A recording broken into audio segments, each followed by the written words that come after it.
ఆవిడే. అందుకని అన్నం ఒక్కటి ఇమ్మని అడగారు. అమ్మవారి దగ్గరికి వెడితే శంకర భగవత్పాదులు జ్ఞానవైరాగ్య సిద్ధ్యర్థం భిక్షాం దేహీ చ పార్వతి అని అడిగారు. కాబట్టి ఏది ఇచ్చినా ఆవిడ ఇవ్వాలి. అందుకని ఆదిక్షాంత సమస్త వర్ణనికరి, ఆవిడ ఆ నుంచి క్షా వరకు ఆవిడ యొక్క స్వరూపం. అలాగే ఈయన అక్షమాలికతోడా, ఆ అక్షమాలని చేతిలో పట్టుకుని తిప్పుతున్నాడు.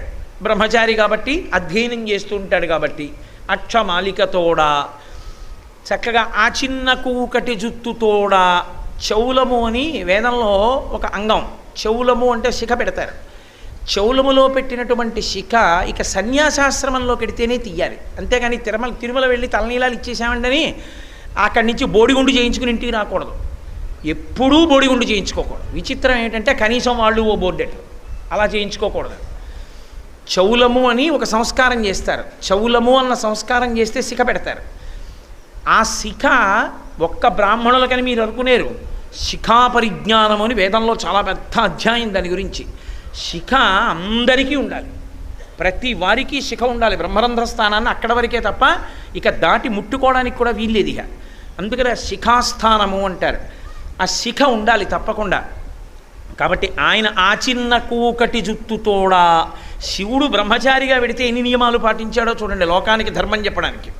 ఓ చిన్న పిలక పెట్టుకొని, చక్కటి బొట్టు పెట్టుకొని, అక్షమాల పట్టుకొని, ఆ ఎడమ చేత వ్రేలు పెద్ద దండంబుతోడా, ఓ కర్ర ఒకటి చేతిలో పట్టుకున్నాడు. బ్రహ్మచారికి సన్యాసికి కూడా దండం ఇస్తారు.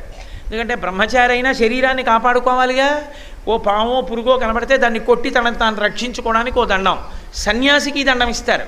సన్యాసికి దండం ఎందుకు ఇస్తారంటే వేద విరుద్ధ మార్గంలో ఉన్న వాళ్ళని దండించి వేదాన్ని నిలబెట్టమని. అందుకున్నాను స్మా నేను తురియంలో ఖబర్దార్, వేద విరుద్ధంగా మాట్లాడితే అంగీకరించను అని చెప్పడానికి దండం పట్టుకుంటారు. శంకర భగవత్పాదులు సత్యదండం పట్టుకున్నారు అని వ్యాఖ్యానాల్లో శంకరులు దండం ఎందుకు పట్టుకున్నారో చెప్తారు. కాబట్టి మహానుభావుడు బ్రహ్మచారిగా వస్తూ చేతిలో కర్ర పట్టుకున్నాడు. పట్టుకుని ఓ గొడుగు ఒకటి వేసుకున్నాడు. బ్రహ్మచారి గొడుగు వేసుకుంటాడు. అందుకే వామనమూర్తి వచ్చేటప్పుడు గొడుగు వేసుకుని వచ్చాడు. ఆ గొడుగు ఒకటి వేసుకుని ఆ తల్లి మంచుకొండ చూలికడకు, ఆ హిమవత్ పర్వత పుత్రి అయినటువంటి పార్వతీదేవి ఎక్కడ తపస్సు చేస్తోందో అక్కడికి వెళ్ళాడు. బ్రహ్మచారి వచ్చినా సన్యాసి వచ్చినా ఒక లక్షణం ఉంటుంది, వాళ్ళని ఉత్తర క్షణంలో పూజించాలి. అదొక గౌరవం. ఎందుకంటే బ్రహ్మచారి వచ్చాడనుకోండి వెంటనే లేచి ఆహ్వానిస్తారు సభలోకి. ఆహ్వానించి రావయా కూర్చో అంటారు. అందున ప్రత్యేకించి గృహస్థుకి అది ధర్మం. బ్రహ్మచారి వస్తే భిక్ష పెట్టాలి, సన్యాసి వస్తే భిక్ష పెట్టాలి. వీళ్ళిద్దరికీ భిక్ష. ఎందుకంటే వాళ్ళకి ఆహారాన్ని నిల్వ చేసుకునే అధికారం